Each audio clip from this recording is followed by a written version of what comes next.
from something that is heter.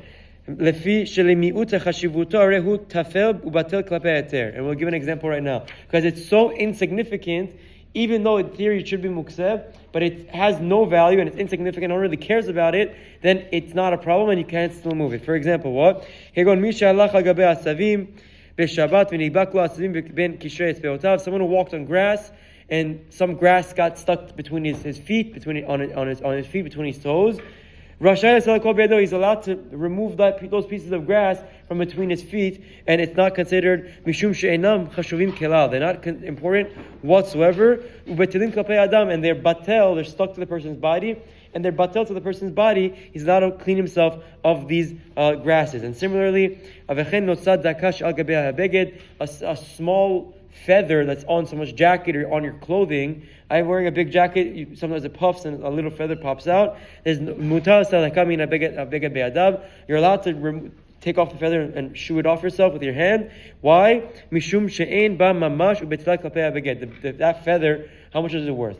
Not even a penny. It's not worth. It's not worth anything. So you're allowed to clean it off your thing, and it's not muktzeh whatsoever because it's batel. It's nullified compared to the jacket or the beged itself. Similarly, anything of the like. And the next category is Tiltul BeGuf ha'adam, and this is also important because it leads into the next halacha we'll deal with tomorrow probably. But this idea, just to explain it, Tiltul Muktzeh shelo be'adayim ela BeGuf ha'adam.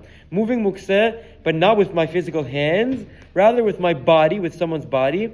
Eno nechshav ki tiltul kelal. It's not considered like you moved it whatsoever. It's not considered tiltul.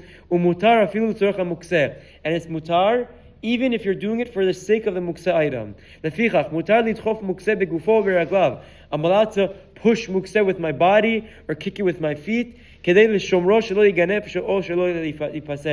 protect it from getting stolen or getting lost. That's because it's muktzeh beguf adam. So now what's the example? Where does this come up from? There's a Gemara, very quickly we'll wrap up with this. It talks about in their days they used to use straw as fuel for a fire. They would burn the straw as a fuel. And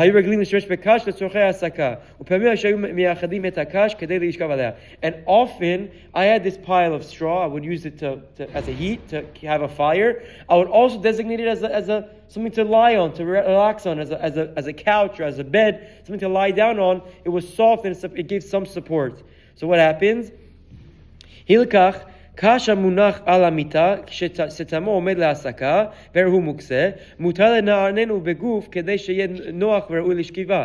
So let's say I had straw that was on my bed that I was planning to use this eventually to burn, but I just leave it on my bed as an extra comforter. In the Gemara says over there, you're allowed to use your body to move it and to reposition the straw to make it more comfortable. That's the source of all this. But